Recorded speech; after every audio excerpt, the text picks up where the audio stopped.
Selamat pagi semuanya. Di sini saya akan mempresentasikan mengenai suku Sumba. Jadi di sini ada peta suku Sumba. Di Sumba itu terbagi menjadi beberapa daerah. Ada Sumba Barat, ada Sumba Timur, Sumba Barat Daya. Terus ini juga ada nama kota-kotanya juga. Dari unsur kebudayaan teknologi yang pertama ada rumah. Rumah suku Sumba itu disebut Umam Batangu yang artinya rumah berpuncak atau rumah menara. Ada juga yang disebut Umah Bokulu atau rumah besar. Sementara rumah yang paling besar itu disebut dengan Umah Bungguru yang fungsinya itu sebagai tempat tinggal ketua suku atau ratu. Nah, atap rumah Umam Batangu itu tinggi-tinggi karena berhubungan dengan kepercayaan mereka terhadap nenek moyang yaitu Marapu. Di sini ada denah dari rumah adatnya. Jadi ini tuh eh, ada rapu atau perapian dengan 3 batu. Dulu ada area pria, ada area wanita tempat menyuci pakaian, memasak, menyuci peralatan masak. Ada pintu untuk kaum pria, ada pintu untuk kaum wanita sendiri. Bagian depan rumah formal itu Hadoka. Halibar adalah bagian belakang rumah informal atau tempat membersihkan jenazah. Selanjutnya itu adalah hedang kabala mata atau balai-balai tempat menerima tamu. Yaitu lalu ada panideha atau balai-balai dalam rumah. Pajalu, kendi atau gerabah tempat air bersih. Korung atau ruang tidur untuk suami istri.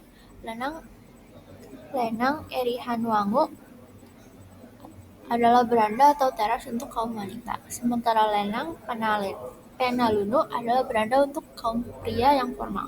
Lalu ada keripani atau tempat untuk menunggu ketika rato atau ketua suku berdoa. Yang terakhir ada hedang, yaitu tempat untuk menyimpan peralatan memasak. Selanjutnya makanan khasnya itu ada kapu patunu, yaitu sayur dari jantung pisang, brokoli, kol, dan ditambahkan daun singkong, pepaya, dan daun singkong. Lalu ada manu patauni, yaitu hidangan ayam yang dimasak dengan santan. Selanjutnya ada manggulu, yaitu jajanan dari Sumba Timur yang rasanya manis, yang terbuat dari kacang tanah dan pisang. Lalu ada kadapet watara yang berasal dari daerah Sumba Barat. Kadapet watara ini terbuat dari jagung, pisang, kacang tanah, dan gula. Untuk pakaiannya itu pakaian untuk pria dan wanita itu terbagi jadi 2, yaitu untuk laki-laki pakaian adat Hingi dan untuk perempuan pakaian adat Lau. Pakaian adatnya ini berupa kain tenun khas Sumba yang disebut dengan Hingi. Untuk aksesorisnya itu ada tiduhai atau hai karajangga, yaitu sisir yang terbuat dari kulit kura-kura muda untuk perempuan bangsawan. Ada tiara patang atau ikat kepala untuk laki-laki, dan ada aksesoris yang disebut multisalak sebagai penanda strata sosial dan keadaan ekonomi. Biasa multisalak ini dimiliki oleh kaum bangsawan. Selanjutnya ada senjata. Yang pertama ada sundu atau surik, lalu perang atau katoko. Parang ini dianggap sedikit sakral karena biasa diserahkan sebagai belis untuk perkawinan.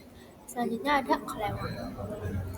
Untuk alat produktif yang khasnya ini ada alat tenun yang masih terlihat sangat tradisional.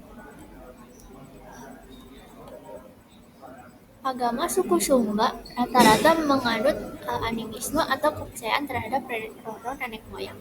Nah, untuk kepercayaan roh-roh nenek moyang di suku Sumba itu disebut dengan Marapu. Marapu ini mengandung makna yang telah tuntas, yang sudah selesai dan beres, atau yang sudah selesai dan beres. Hal tersebut mengarah pada jasad manusia yang sudah dikuburkan secara resmi sesuai tata krama dan hukum adat. Sudah dimasukkan ke liang lahat dalam tanah, tetapi jiwanya sudah diserahkan melalui upacara kepada Sang Pencipta. Nah, Marapu ini dipercaya sebagai perantara manusia dengan Tuhan. Selain Marapu, masyarakatnya mulai menganut agama Kristen karena pengaruh bangsa Eropa atau pengaruh globalisasi. Nah, di rumah kepala suku atau ratu itu biasa dipasang ornamen berupa tengkorak kerbau atau babi yang dipajang di depan rumah. Untuk adat istiadat dari suku Sumba itu, Marapu sendiri mengajarkan cinta alam pada masyarakatnya dengan tujuan menjaga kelestarian alam juga budaya. Yang pertama ada budaya pahilir, artinya menghindar. Di budaya pahilir ini, Menantu laki-laki tidak boleh berinteraksi secara langsung dengan ibu mertua dan sebaliknya. Menantu perempuan tidak boleh berinteraksi secara langsung dengan ayah mertua. Selanjutnya ada hapa, yaitu makan buah pinang, sirih, dan kapur sebagai lambang kekerabatan, keakraban, juga kehormatan dalam sehari-hari, dan juga dalam upacara adat. Biasa hapa ini disajikan ketika ada yang sedang bertamu. Lalu ada tradisi Ula Kudu atau Bulan Pait. Tradisi ini umumnya dilakukan di daerah Sumba Barat, di mana masyarakatnya itu menjalani pantangan selama sebulan. Bulan Pait ini dipercaya menjaga keharmonisan antara manusia dengan leluhur, alam, hewan, dan sebagai fase pembersihan diri. Selanjutnya ada tradisi Puduk atau tradisi cium hidung. Tradisi cium hidung ini merupakan simbol kekeluargaan dan persahabatan bagi orang Sumba, juga sebagai simbol perdamaian antara pihak yang berseteru. Tetapi, tradisi cium hidung ini tidak bisa dilakukan secara sembarangan. Selanjutnya ada tradisi nyale atau mencari cacing laut, panen cacing laut nyale. Kalau nyalenya gemuk dan berwarna-warni itu menandakan akan membawa sedekah. Kalau untuk nyale yang kurus, rapuh, dan tidak berwarna-warni itu artinya akan ada malapetaka. Lalu ada tradisi kuda pasola yang dilakukan sehari setelah panen nyale.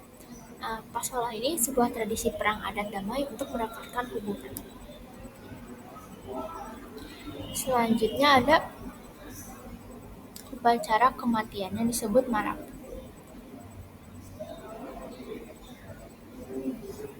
Videonya nggak loading. Kalau penasaran tentang upacara kematiannya bisa dilihat dari link YouTube di sini. Nah, upacara kematian ini cukup unik karena saat seseorang wafat, orang-orang tidak boleh menangis ataupun merantap sebelum diadakan acara memanggil yang diadakan di kampung halaman dan dilakukan oleh orang tua yang dipercaya atau ama bokulu. Ama bokulu ini akan memanggil nama orang yang telah wafat tersebut sebanyak 4 kali. Jika orang tersebut tidak menjawab, orang tersebut baru dinyatakan wafat. Lalu ama bokulu ini akan mengatakan namberanyaka membalu, nan jurunyaka au, atau tempayan airnya pecah, balai-balai dapurnya roboh bila bangsawan perempuan yang wafat.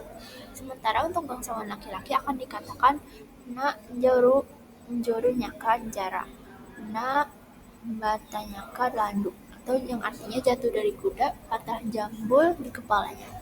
Orang-orang baru diperbolehkan menangis setelah ama bokulu menyatakan orang tersebut sudah wafat. Lalu jenazah orang yang sudah wafat itu disimpan atau dikubur di dalam lubang dalam posisi duduk atau kedua lutut ditekuk menyerupai posisi jongkok. Lubang akan ditutup dengan batu kubur berbentuk persegi yang kemudian disimpan lagi oleh batu lempeng yang berukuran lebih besar yang ditopang oleh 4 tiang batu. Nah, upacara marapu ini memakan banyak biaya sehingga umumnya dilakukan oleh kaum bangsawan, sementara kaum biasa hanya meletakkan batu kubur untuk menutup lubang. Jika pemakaman masih lama, jenazah biasa disimpan di salah satu kamar dalam lubang. Marapu ini biasa disertai dengan penyembelihan kerbau, kuda, kambing, babi, atau ayam sebagai persembahan. Ini ada contoh makam di Sumba. Selanjutnya ada upacara kelahiran yang disebut dengan pamandungu palungu atau meneguhkan tumpuan. Upacara ini dilakukan pada bulan keempat masa kehamilan yang dilakukan dengan mempersembahkan pahapa, kewadaku, mangejingu kepada para marapu, diawa tumbu, dan diawa dedi. Pahapa, kewadaku, mangejingu ini seperti upacara adat yang mempersembahkan hewan-hewan seperti ayam atau hewan sakral lainnya. Saat kelahiran baru dilakukan upacara hamayangu dengan persembahan pahapa, kawadaku, dan mangejingu untuk menyambut tamu yang baru datang dari alam gaib. Menurut anggapan orang Umalulu, Anarara atau bayi yang akan lahir adalah makhluk gaib yang datang dari alam dengan tena atau perahu. Bayi tersebut dimandikan dan dinamakan melalui upacara Dekamu Tamu. Untuk musiknya itu ada lagu Mindaha, bisa dilihat melalui di sini. Lalu ada juga pemain jungga, yaitu alat musik tradisional yang sangat handal disebut dengan ataratu. Alat musik tradisional itu ada jungga yang menyerupai gitar dengan 4 senar, lalu ada gong dan tambur. Gong dan tambur ini seringkali digunakan dalam upacara kematian dan sebagai pengiring tarian tradisional. Lalu seni pahat Sumba dapat dikatakan memiliki seni pahat karena makam-makam di sana menggunakan batu kubur yang disertai pahatan-pahatan. Selanjutnya ada kain tenun yang proses tradisionalnya bisa dilihat melalui link YouTube tersebut.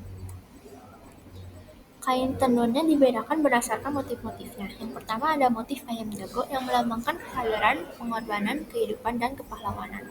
Lalu ada motif kuda yang melambangkan kejantanan, kebesaran, dan keberanian. Untuk motif rusa, tanduk rusanya itu melambangkan kebijaksanaan dan keberanian seorang pemimpin. Untuk motif manusia itu melambangkan kepolosan, ketakutan, dan kesendirian. Lalu ada motif mamuli atau sebuah perhiasan yang diserahkan laki-laki kepada ibu dari pasangannya. Lalu yang terakhir ada motif singa yang terinspirasi dari uang Belanda. Biasa dijadikan persembahan dalam seserahan pelis atau sebagai mas kawin. Yang pertama itu ada tarian Moleka yang berasal dari daerah Sumba Barat. Tarian Moleka ini berfungsi sebagai penyambutan tamu atau pahlawan yang biasa diiringi gong dalam irama yang cepat. Lalu ada tarian Kataga yang menggambarkan sejarah di masa lampau atau perang antar adat di Pulau Suku Sumba. Nah, tarian Kataga ini berasal dari daerah Sumba Barat. Selanjutnya adalah tarian Kabokang yang berasal dari daerah Sumba Timur. Nah, awalnya tarian ini berupa tarian sakral yang dipersembahkan untuk kaum bangsawan. Namun seiring perubahan zaman, tarian ini bisa ditarikan di mana saja. Lalu ada tarian Kandinggang yang berasal dari daerah Sumba Timur juga. Tarian ini juga dulunya biasa ditampilkan dalam acara pernikahan atau penyambutan. Lalu yang terakhir ada pertunjukan, yaitu pertunjukan Pasola. Nah, Pasola ini merupakan tradisi yang dilakukan setelah melakukan panen cacing nyalek. Pertunjukannya bisa dilihat melalui link YouTube yang di sini, Indonesia Bagus. Lalu untuk bahasa di Pulau Sumba itu sebenarnya ada sangat banyak, cuman yang paling utama itu adalah bahasa Kambera dan bahasa Wewewa. Untuk dialek bahasa Kambera itu ada dialek Kambera, ada dialek Manggarana, dialek Manggakina, dialek Manggikina, dan dialek Mawakina. Untuk dialek bahasa Wewewa yang umumnya digunakan di daerah Sumba Barat itu ada Wewewa, dialek Kodi, dialek Langgoya, dialek Manakoka, dialek Loli, dialek Anak-Halang, dialek Memboro, dan dialek Laora. Lalu di sini ada biom atau ungkapan atau kosakata yang ada dalam bahasa Kambera. Yaitu contohnya itu ada bakul ngaru yang artinya cerewet, malai lima yang artinya pencuri, bakul katiku yang artinya sombong, katiku watu yang artinya nakal, tirung lima yang artinya kecewa, malai lama yang artinya penggosip, malai eti yang artinya sabar, bakul eti yang artinya tega, timbi manula yang tidak tahu malu, dan bandi lama yang artinya pembohong. Lalu bahasa Wewewa ini merupakan bahasa vokalisasi yang jelas-jelas berbeda dengan bahasa Kambera. Jadi bahasa vokalisasi ini tidak mengenal unsur konsonan di akhir kata. Bahasa Wewewa memiliki ciri khas yang disebut kelitik, di mana predikat inti kalimat dalam pemakaiannya dimarkahi kelitik sesuai bentuk objek sebagai pelaku, subjek sebagai pelaku. Jadi penggunanya itu ada di sini. Jadi misalnya untuk saya enklitiknya adalah go. Jadi mungkin enklitik ini adalah untuk menandakan kepemilikan. Sementara untuk proklitik ini menandakan sebagai subjek. Jadi contohnya itu newe oma go. Artinya adalah ini kebun saya. Lalu newe ma uma go yowa. Atau artinya ini rumah saya. Lalu untuk penggunaan proklitiknya itu kuala takedu hitimalai. Saya kejar orang pencuri tadi malam, atau yang artinya saya mengejar seorang pencuri tadi malam. Profesi pada masyarakat Sumba Timur mata pencaharian sebagai petani penghasil padi, jagung, kedelai, kacang tanah, kacang hijau, ubi kayu, dan ubi jalar. Nah, kebetulan daerah Sumba itu cukup kering, jadi penghasilan padinya itu nggak terlalu banyak, terus mungkin lebih banyak di penghasilan jagung. Selain mata pencarian sebagai petani, masyarakat Sumba Timur juga dapat mengadakan kain tenun sebagai salah satu sumber penghasilan. Selanjutnya ada sistem ilmu pengetahuan. Untuk kalendernya itu kalender adat yang digunakan masyarakat daerah Umalulu itu yang pertama ada bulan Wulangu Mangata yang membentang dari bulan Maret sampai April.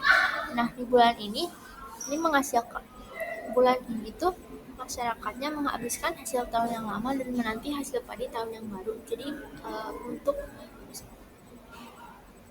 Jadi mungkin untuk kita masyarakat biasa mungkin tahun barunya dilakukan sekitar bulan Desember dan Januari. Kalau untuk daerah masyarakat Umalulu ini tahun baru dilakukan di bulan Maret dan April. Lalu halaman kubur pakaian harus dibersihkan dan dilakukan upacara pengakuan dosa dan kebaktian, tari-tarian dan menyucikan isi kebun agar diberkati dan berlimpah. Lalu bulan April Mei itu disebut dengan Wulangu Puludu, di mana dilakukan upacara memohon izin untuk memetik jagung dengan memberi persembahan dan pemujaan. Di bulan ini juga terjadinya persetujuan pernikahan agar Marapu mengizinkan berlangsungnya pernikahan. Lalu ada Wulangu Ngura yang berlangsung selama bulan Mei dan Juni. Dilakukan upacara memohon izin untuk menuai padi. Lalu ada Wulangu Tua Kudu, ada bulan Juni dan Juli. Dilakukan upacara tutup panen sebagai rasa syukur dan terima kasih kepada Marapu. Lalu ada bulan Wulangu Tua Bokulu yang dari bulan Juli hingga Agustus. Dilakukan upacara-upacara yang berkaitan dengan siklus hidup manusia, seperti inisiasi dan perkawinan. Lalu ada Wulangu Kudu yang dari bulan Agustus sampai September. Dilakukan upacara persembahan dan pesta perjamuan para dewa. Dilakukan oleh 1 atau 2 klan. Lalu ada bulan Wulangu Kawulunju Bokulu yang dari bulan September sampai bulan Oktober. Di bulan ini biasa dilakukan upacara penanaman jagung. Lalu ada Wulangu Ringgi Manu dari bulan Oktober sampai November. Nah, biasa kampung-kampungnya ini dibersihkan untuk menghindari penyakit. Di bulan Wulangu Tua Kawuru hampir tidak dilakukan upacara apa-apa sehingga disebut dengan bulan sepi. Selanjutnya ada Wulangu Hagu yang dari bulan Desember hingga Januari. Dilakukan upacara meminta izin agar diperbolehkan menanam. Lalu Wulangu Mai Kamawa pada bulan Januari hingga Februari. Dan bulan ini sepi karena cuaca yang hujan deras dan angin bertiup kencang sehingga dapat membawa bencana. Lalu ada Wulangu Mbuli Anak dari bulan Februari hingga Maret. Di bulan ini dilakukan upacara menyucikan jagung yang mulai berbuah. Untuk pengetahuan tentang hewan itu, yang pertama pengetahuan mengenai cacing nyali. Masyarakat menganggap bahwa hasil panen nyali yang gemuk dan berwarna-warni akan membawa sedekah. Sementara hasil panen nyale yang kurus, rapuh, dan gelap dapat menjadi pertanda terjadinya malapetaka.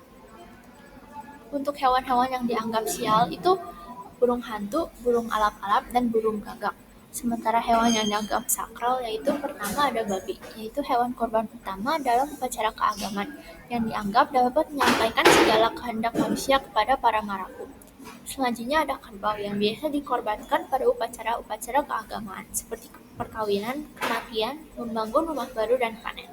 Kerbau korban dipercaya sebagai bekal arwah dalam perjalanan ke Parai Marapu atau tempat rohaninya berdiam, dan digunakan untuk menjamu arwah keluarganya yang telah lebih dulu berada di sana. Selanjutnya, hewan kuda itu menjadi lambang ketaatan paling utama dan dipercaya membawa kejayaan pada pemiliknya. Kuda dipercaya sebagai tunggangan majikannya di akhirat, sehingga kuda milik majikannya ikut dikorbankan saat pemiliknya itu wafat. Selanjutnya, pada bulu-bulu ayam jantan ini dianggap mempunyai kekuatan untuk menolak bahaya dan memayungi arwah seseorang dalam perjalanannya menuju parai Marabu. Nah, lalu anjing kesayangan dinilai sebagai kawan senasib sepandang-bungan yang tidak terbatas di dunia saja, tetapi juga di akhirat. Maka anjing yang juga dikorbankan pada upacara kematian agar arwahnya dapat mengikuti majikan. Tanaman-tanaman yang dianggap mempunyai kekuatan gaib antara lain kaktus, akar bahar, mangga, dan lontar. Tumbuhan tersebut dipercaya dapat menolak bahaya dan penyakit. Semua daun-daunan yang mempunyai khasiat sebagai obat seperti sirih, waru, asam jawa, muru mangandingo atau jenis suluran dan kayu manis juga dianggap mempunyai kekuatan gaib yang dapat menghilangkan penyakit. Pokoknya yang dianggap keramat tetapi tidak mempunyai akibat. Pohon yang dianggap keramat adalah pohon beringin, mayala, pohon teniring, dan pohon angsana. Mengenai tubuh manusia itu, kemaluan wanita yang disebut dengan kapai atau ngati merupakan bagian tubuh yang dianggap memiliki kekuatan gaib. Bila kapai terlihat, orang yang melihatnya dipercaya mendapat kesialan. Hal tersebut pun berlaku bagi suami si wanita. Lalu ada darah, terutama yang keluar ketika haid, dianggap mengandung kekuatan gaib yang dapat membawa kesialan pada orang lain. Selanjutnya ada air ludah. Air ludah ini biasa digunakan untuk obat seperti menghilangkan rasa pegal-pegal yang diakibatkan oleh malaria dengan cara melumuri badan dengan hadabai atau rumput yang tumbuh di batu-batu yang dikunyah bersama sirih pinang dan dicampur dengan air ludah. Luka pada pusar bayi yang baru lahir pun diobati dengan cara yang sama. Rambut seseorang yang dipotong ketika baru lahir akan disimpan dalam kahit batu dengan maksud agar selama hidupnya terhindar dari maha bahaya. Ketika orang tersebut meninggal, rambut yang dipotongnya itu akan dikubur bersama. Yang terakhir adalah upacara perkawinan. Mas kawin atau yang disebut juga dengan belis berupa parang dan mamuli. Selain itu juga biasa pihak laki-laki menyerahkan belis berupa beberapa ekor kuda dan kerbau dan barang-barang seperti parang, tombak, dan mamuli. Nah, mamuli ini perhiasan yang menyerupai alat kelamin wanita yang diserahkan oleh laki-laki kepada keluarga pihak wanita. Lalu di sini ada video penyerahan belis perempuan di Sumba. Untuk persyaratannya sendiri yang paling jelas itu keluarga kedua pihak merestui terjadinya pernikahan. Belis yang disepakati harus dipenuhi dan dibayar penuh agar pernikahan dapat disahkan. Lalu mendapat persetujuan dari kedua pihak keluarga mendapat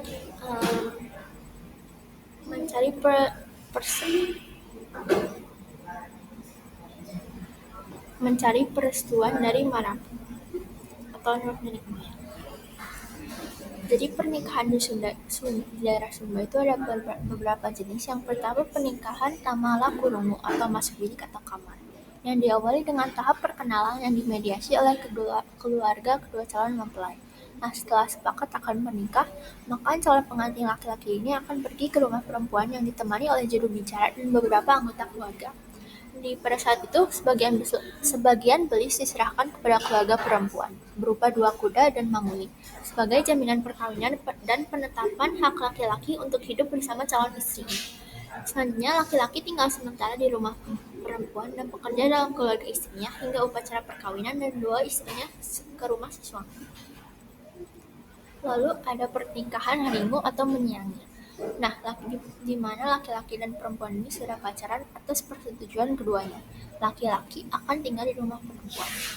Laki-laki akan masuk bilik perempuan pada malam hari dan menunjukkan diri pada siang harinya membawa mamuli atau emas berbentuk simbol kewanitaan untuk diberikan kepada ayah perempuan yang dibalas dengan kain, sebagai tanda bahwa mereka menerima laki-laki tersebut. Ayah perempuan akan mengutus wunang atau juru bicara untuk memberitakan hal ini kepada keluarga laki-laki dan menghantar sebagian belis.